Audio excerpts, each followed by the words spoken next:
Okay, hi everybody. I'm Joanne. Welcome to my virtual classroom.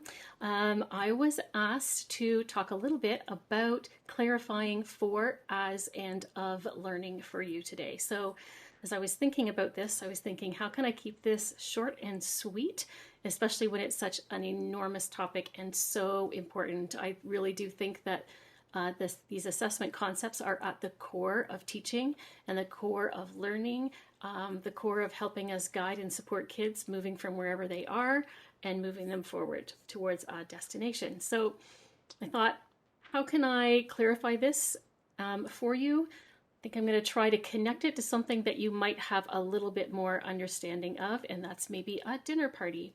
So before you can even think about for, as, and of learning and what they are, I'm just going to give you a little bit of a framework for thinking about it.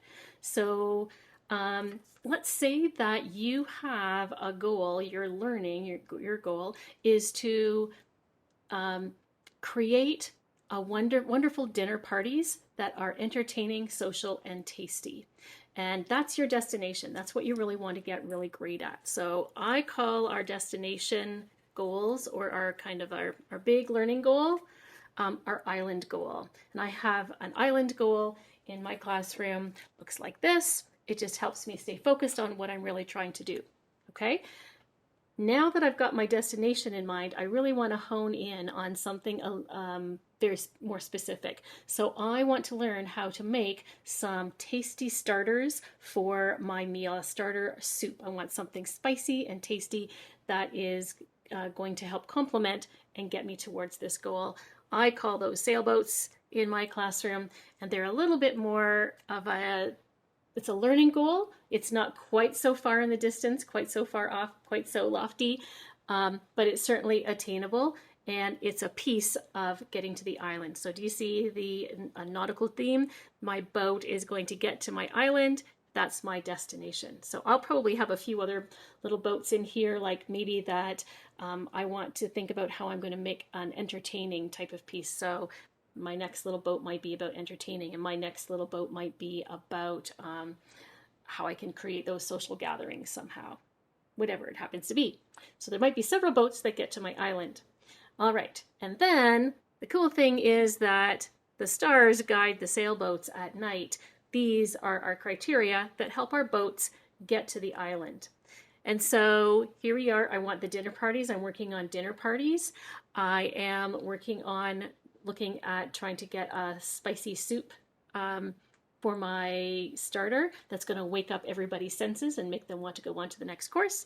And then I need to think about some criteria that's going to help me make that soup. Not make the soup, but determine whether or not my soup was successful or not. So I'll have a bunch of different pieces of criteria. Once you have that framework and that idea, then you can be thinking about the for, as, and of learning. So let's talk about for learning first, because it's the biggest component. I think it's the most important component of assessment. So this is what it would look like, perhaps connecting it to our goal of creating a tasty, spicy starter soup. So here I am in my kitchen, for example, and I've got my pan, I'm putting my butter in and my onions in. I got some big chunks of onion, some small chunks of onion, maybe a little bit of garlic, and I'm watching it cook. I'm watching it carefully. I'm listening to it and, moving it around a little bit and seeing what's happening. Oh, I'm noticing that my onions are they're starting to pop a little bit, so I need to make a move. My move is to turn down the heat a little bit because I don't want it to burn.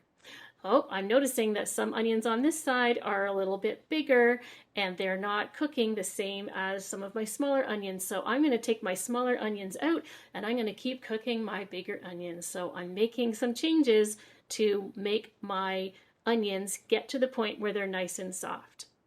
That's kind of what formative assessment is. The for learning.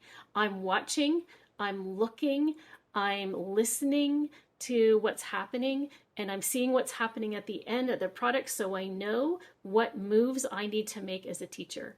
So it's assessment for learning is for you as a teacher so that you can make those intentional moves to help support your kids move from one spot to another. Now, when you're cooking, you're always watching, right? You've got your eyes on the pan, you've got your cutting and your chopping, you've got maybe something in the oven. You're constantly watching through the whole process. And that's what forelearning is as well in a classroom.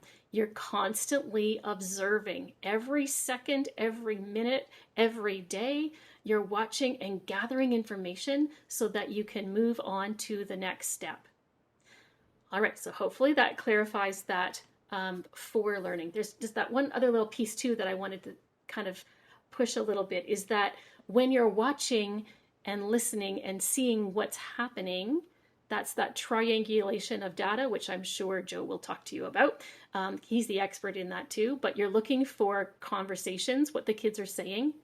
You're listening to those. You're watching what the kids are doing.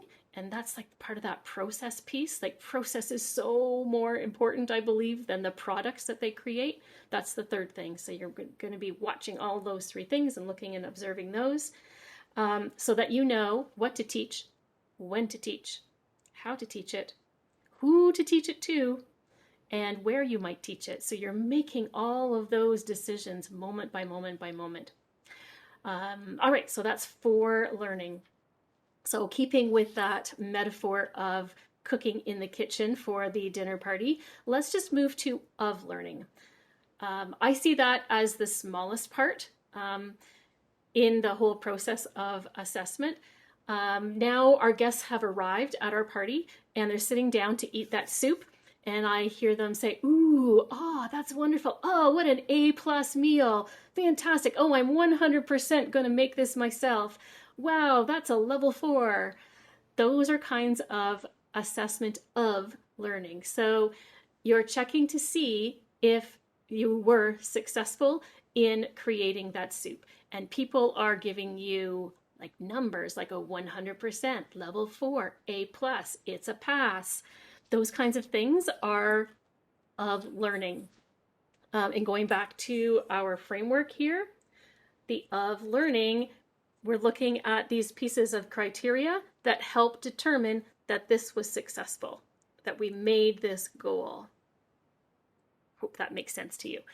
All right, so it's a little bit of a judgment call for people. It's usually numerically, there's a number attached to it or a letter attached to it to say, yes, you reached that goal and how well you reached that goal.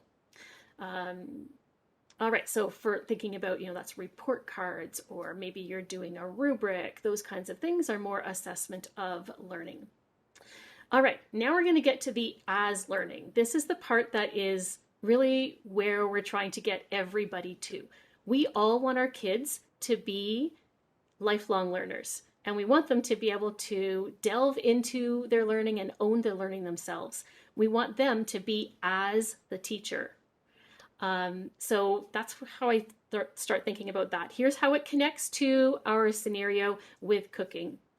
So the guests have come, they've eaten, they've been to your party, they've liked your food so well that they decided they want to try their own soup themselves. So they set their own goals and say, this is going to be my goal. I'm going to make a sweet soup maybe this time instead of a sour soup. I'm going to make sure that my soup has all of these elements in it. I'm going to taste the soup and see whether or not it needs more of this, more of that. That's that self-assessment piece that you're saying, hey, I did a pretty good job at this. Oh, but it needs a little bit more salt to balance the sweet. You might give it to somebody else and say, how do you think it tastes? Maybe somebody in your family, taste it for me. Can you give me some feedback? They're going through the process of learning how to do it themselves. So setting goals, doing some self-assessment, getting some peer feedback or giving some peer feedback. Those are all kinds of things that have the student be themselves as the teacher.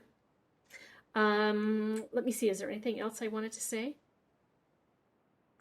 I think that's it. I'm going to make another video for you that has some examples in a primary classroom, in a primary virtual classroom too, about what for learning looks like and some strategies there, and what as learning looks like and what of learning looks like. All right. I hope that hasn't confused you too much. I hope you could see my analogy that I was making and that helps to clarify the for, as, and of learning.